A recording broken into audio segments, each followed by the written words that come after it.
There comes a moment in adult life when exhaustion stops being physical and reveals itself as something far more subtle and dangerous. It is the quiet realization that you are constantly running, constantly producing, constantly responding, yet never truly arriving anywhere.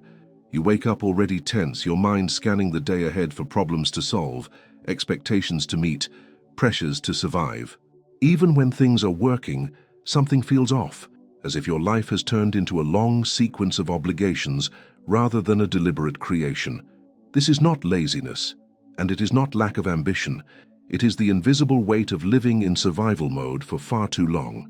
Most people believe that working harder is the solution, that pushing through fatigue will eventually lead to freedom.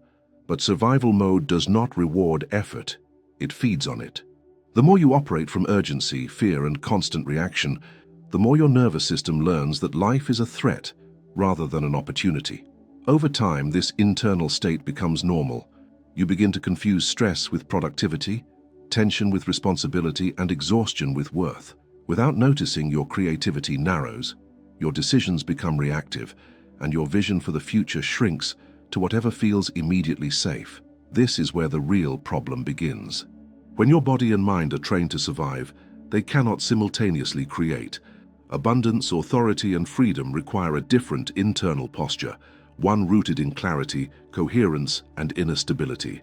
This video is an invitation to step out of that unconscious pattern and into a new way of operating, not through forced denial or empty motivation, but through a precise internal shift that aligns your energy, your decisions, and your actions with a higher level of order. What follows is not about escaping work, but about ending the war within yourself, so that everything you build no longer costs your peace. The invisible mechanics of survival mode. For many people, survival mode does not announce itself as fear. It disguises itself as responsibility, as maturity, as doing what must be done. On the surface, life appears functional. Bills are paid, tasks are completed, obligations are met. Yet beneath that apparent order, there is a constant internal tension, a low-level alarm that never fully shuts off. The mind stays alert, even in moments of rest, scanning for what might go wrong next. The body learns to hold itself tight, as if relaxing would invite danger. Over time, this state stops feeling abnormal and becomes the baseline from which all decisions are made. This is how survival mode embeds itself so deeply. It is not created by a single traumatic event, but by repetition. Repetition of pressure without recovery, repetition of urgency without resolution, repetition of adapting without choosing. Each time the nervous system responds to life as if it were an emergency, it reinforces a message. Safety is temporary, control must be constant, and rest is risky. The person does not consciously choose this posture. It is learned gradually through environments that reward speed over depth and endurance over coherence. What makes this pattern particularly dangerous is that it produces short-term results. Survival mode is efficient in crises. It sharpens focus, suppresses emotion, and mobilizes energy quickly. The problem arises when the crisis never ends. When urgency becomes a lifestyle rather than a response, the same mechanisms that once protected you begin to limit you. Creativity requires spaciousness. Authority requires inner stillness. Freedom requires the capacity to choose rather than react. Survival mode erodes all three, quietly and consistently. As this state becomes familiar, identity begins to form around it. A person may start to see themselves as someone who is always busy, always needed, always under pressure. There can even be a subtle sense of pride attached to this image, a belief that constant effort equals importance. Yet this identity is fragile. It depends on external demand to feel valid. When demand drops, anxiety rises. When silence appears, discomfort follows. Stillness feels unsafe because it removes the very conditions that the survival-based identity depends on to exist. Another consequence of prolonged survival mode is perceptual narrowing. The future is no longer experienced as an open field of possibility, but as a series of obstacles to manage. Long-term vision gives way to short-term relief. Decisions are evaluated not by whether they build something meaningful, but by whether they reduce immediate pressure. This is how people become trapped in cycles that repeat year after year. Not because they lack intelligence or talent, but because their internal system is optimized for endurance, not evolution. Authority in this context becomes performative rather than grounded. The person may appear competent, decisive, even confident, but that confidence is maintained through effort rather than stability. It requires constant reinforcement, constant proof. Any challenge feels threatening, not because the challenge is objectively dangerous, but because it destabilizes an already overloaded internal structure. The result is defensiveness, over-explaining, overworking, or withdrawing entirely. None of these responses are strategic, they are protective. Financial pressure often amplifies this pattern, but it is not the root cause. Money becomes the symbol of safety, the promise that one day the alarm will turn off.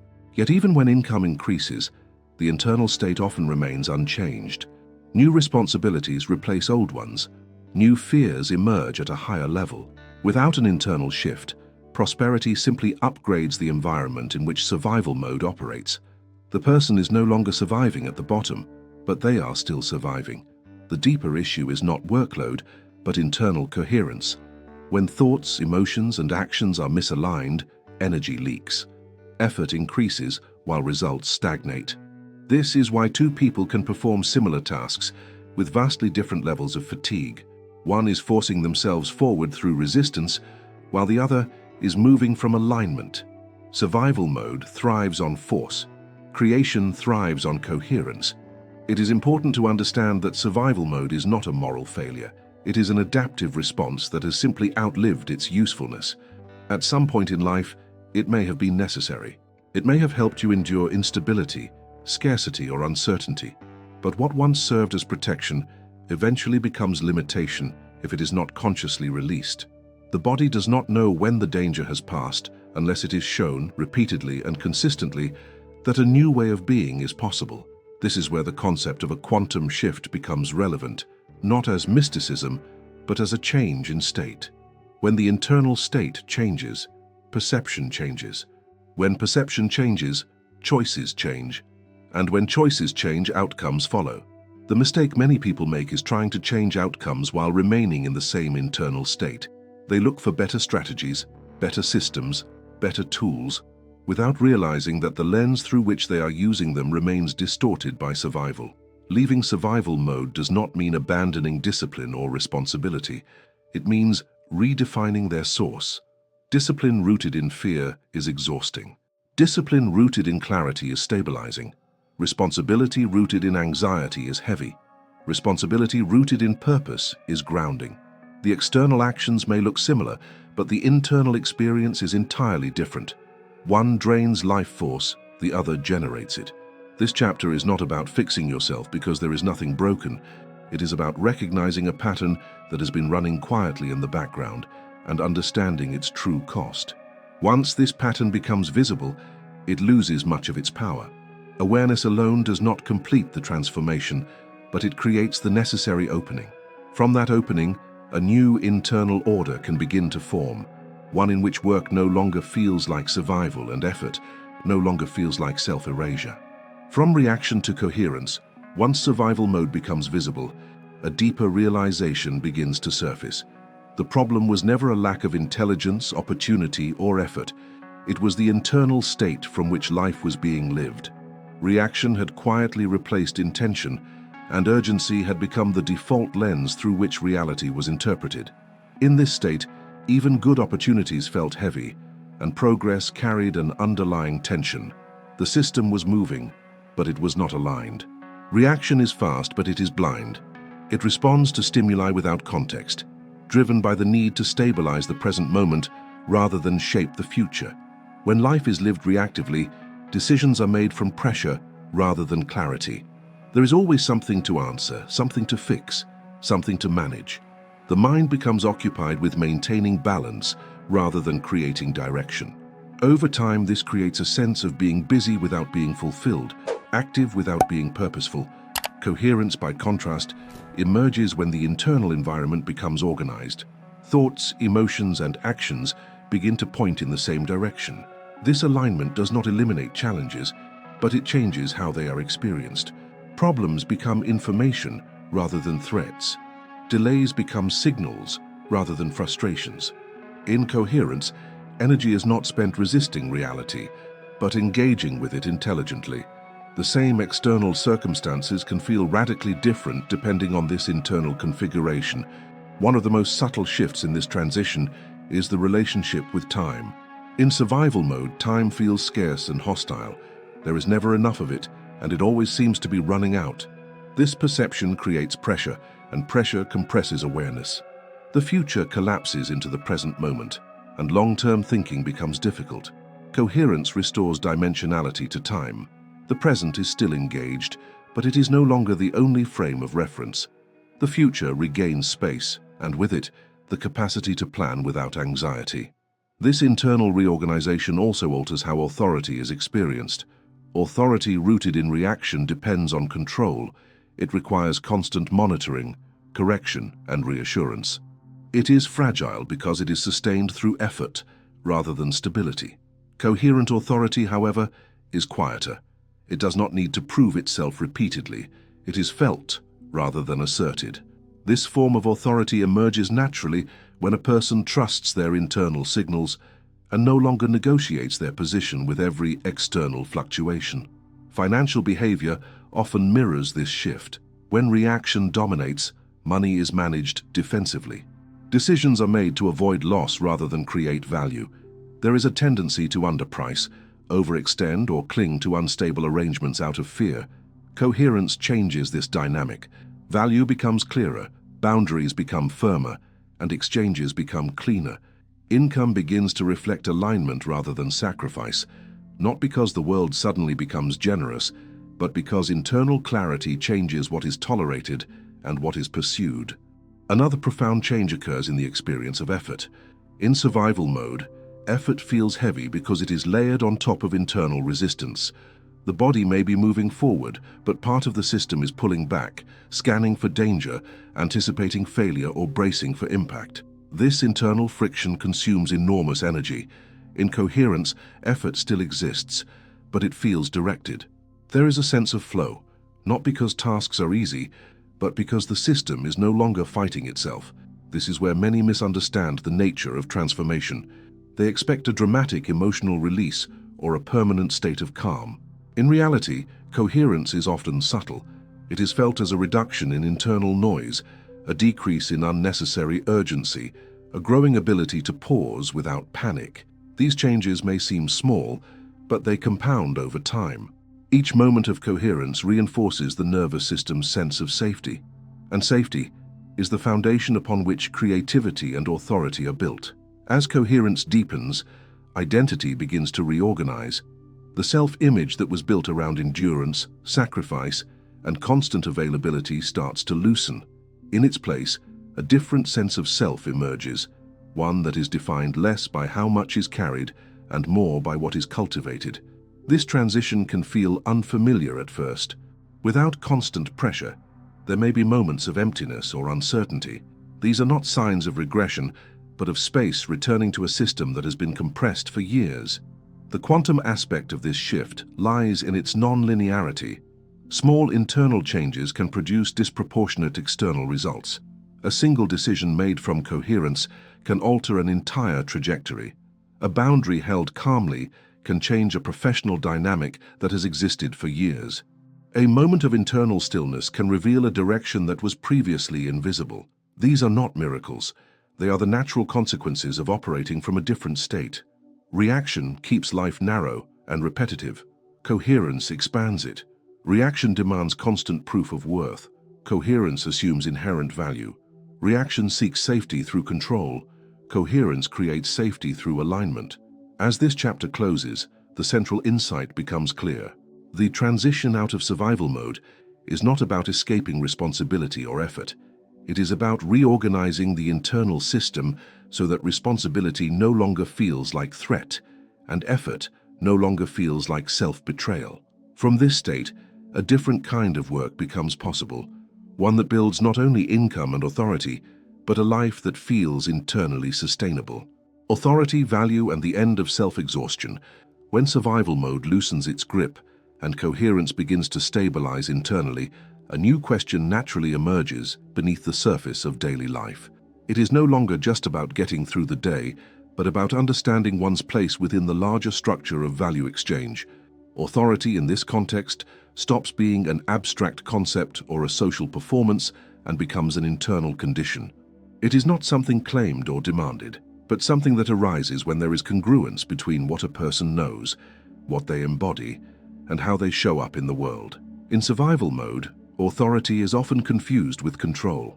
The individual feels the need to monitor outcomes closely, to justify decisions repeatedly, and to remain constantly available.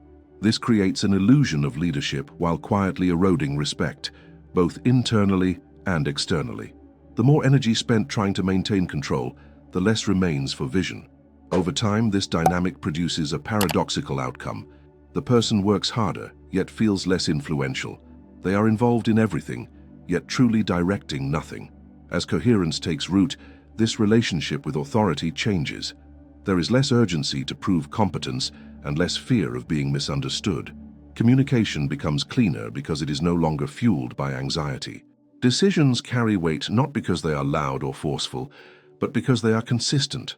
This consistency is what others respond to. Authority is recognized when presence is stable and direction is clear, even in moments of uncertainty. Value follows a similar transformation. In a survival-based state, value is measured externally. Approval, compensation, and recognition become substitutes for internal certainty. This leads to patterns of over-delivery, underpricing, and chronic self-negotiation. The person gives more than is sustainable, hoping that effort will eventually translate into security. Yet effort without alignment rarely produces lasting stability. It produces fatigue instead. When internal coherence strengthens, value becomes something that is felt before it is negotiated. There is a growing awareness of the depth of one's contribution, independent of immediate feedback. This does not result in arrogance, but in grounded confidence. The need to convince diminishes. The focus shifts from being accepted to being accurate, from being liked to being clear. This shift alone changes the quality of every professional interaction. Another subtle but powerful change occurs in how time and energy are invested. Survival mode encourages dispersion. Attention is scattered across tasks, conversations, and responsibilities, many of which offer little return beyond temporary relief. Coherence invites consolidation. Energy begins to organize itself around fewer priorities, chosen not because they are urgent, but because they are meaningful. This concentration amplifies impact.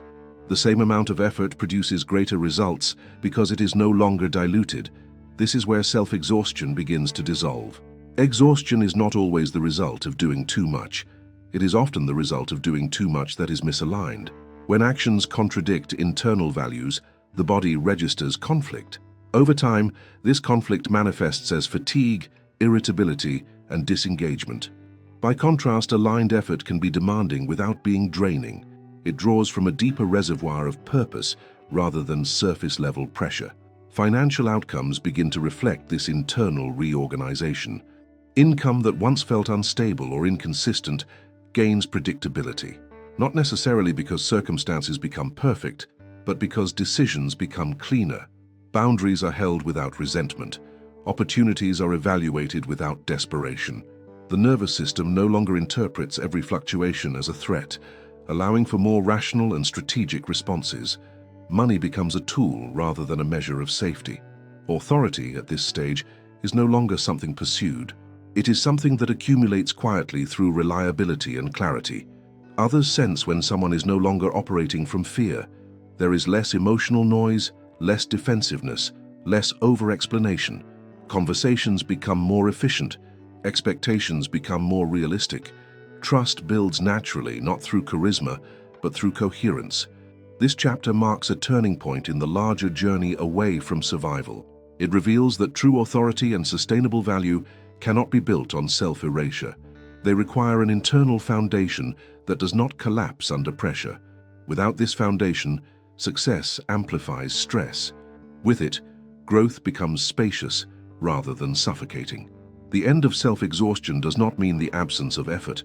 It means the end of internal contradiction. When what you do, why you do it, and how you feel about it begin to align, effort transforms. It becomes an expression of identity rather than a defense against fear. From this place, authority is no longer heavy, value is no longer questioned, and work becomes a vehicle for freedom rather than a mechanism of survival. Freedom, stability, and the redefinition of success. As authority becomes grounded and value stabilizes, the final transformation begins to reveal itself in a quieter, more intimate way. Freedom stops being a distant goal and starts to feel like an internal condition. This is a crucial distinction. Many people associate freedom with external milestones, financial targets, flexible schedules, geographical independence. While these elements matter, they are incomplete without inner stability.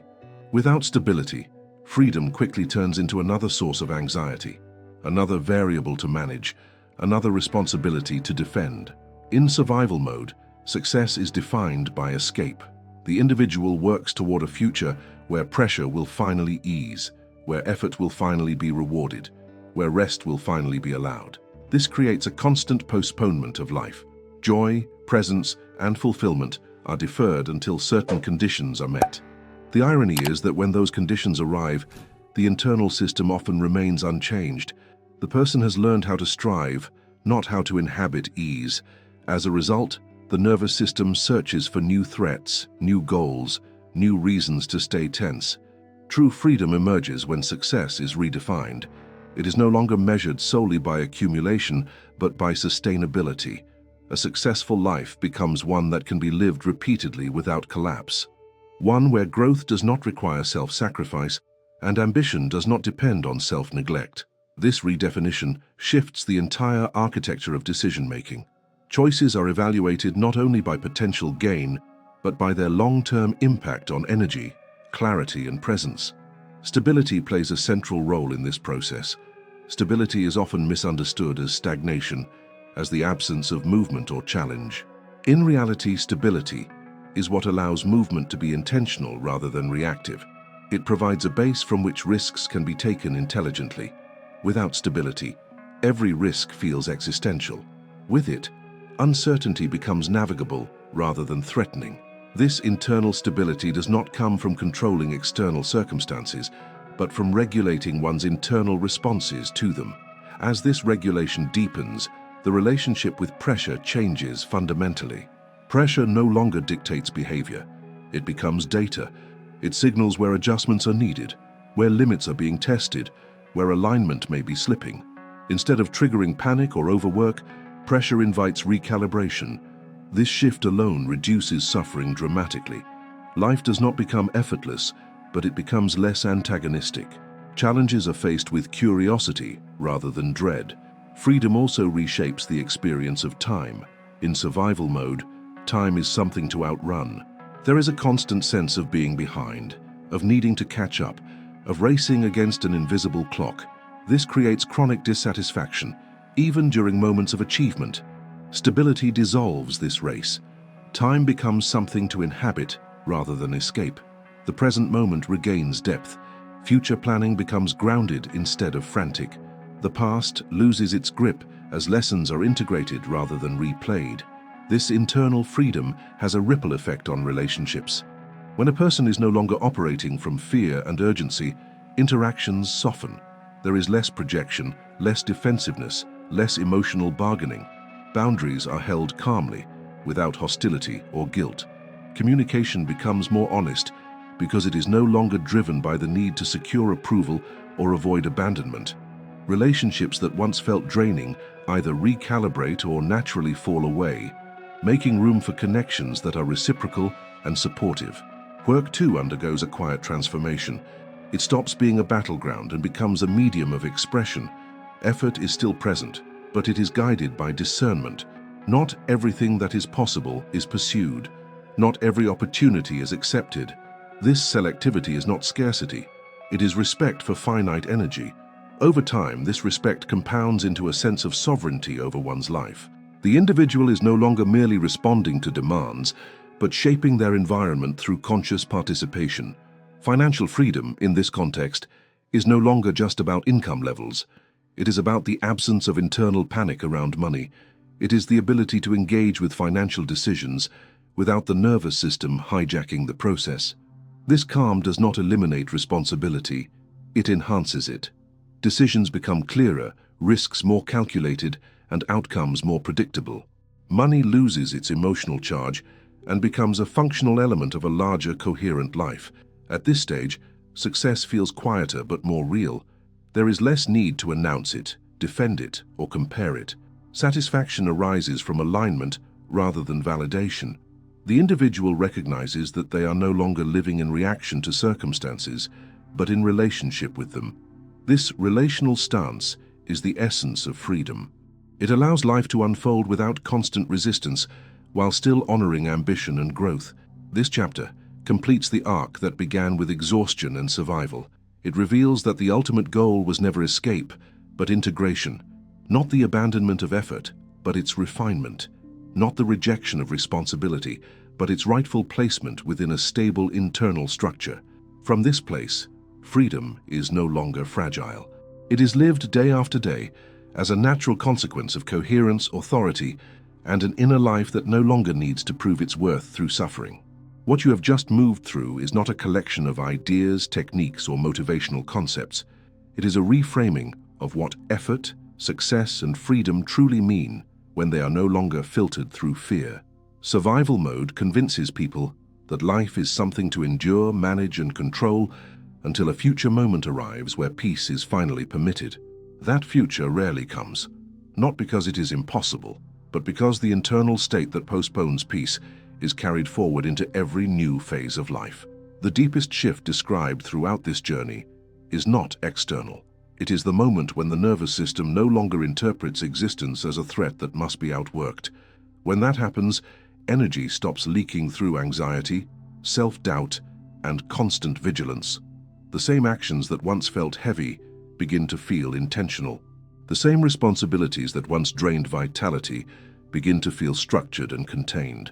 Life does not become easier, but it becomes cleaner. Leaving survival mode is not about rejecting ambition. It is about restoring dignity to it. Ambition rooted in fear is violent.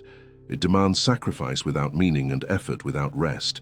Ambition rooted in coherence is precise. It chooses direction over noise, depth over speed, sustainability over spectacle. From that place, authority emerges naturally, not as dominance but as clarity. Value stabilizes, not as something to be proven, but as something embodied. Freedom then reveals itself as an internal agreement rather than an external achievement. It is the agreement to stop using exhaustion as a measure of worth, to stop postponing life until conditions are perfect, to stop equating tension with importance. This freedom does not remove responsibility. It reorganizes it. It allows responsibility to exist without consuming the self. It allows growth without collapse. What remains when survival is no longer the operating system is presence. Presence with your work, presence with your decisions, presence with your time. And presence is the foundation of everything that lasts. From presence, income becomes more stable, relationships become more honest, and effort becomes purposeful. You are no longer chasing safety through control. You are creating stability through alignment. This is not a dramatic ending. It is a quiet one. And quiet endings are often the most powerful because they signal that the internal war has ended. Life does not need to be conquered. It needs to be inhabited. When that shift occurs, success stops being something you run toward and starts being something you stand within. If survival were no longer running your decisions, your pace, and your sense of worth, who would you become next? And what kind of life would naturally emerge from that state? If this message resonated with you, it is because something inside you already recognizes this truth. There is a part of you that knows exhaustion is not destiny, and pressure is not proof of value. This channel exists to deepen that understanding and support this internal shift with clarity, depth, and coherence. Subscribe to the channel to stay connected to conversations that move beyond surface-level motivation and into real transformation. And as this video ends, continue watching the next one on the final screen, where this journey expands even further into how aligned consciousness reshapes reality, work, and personal freedom in practical, grounded ways.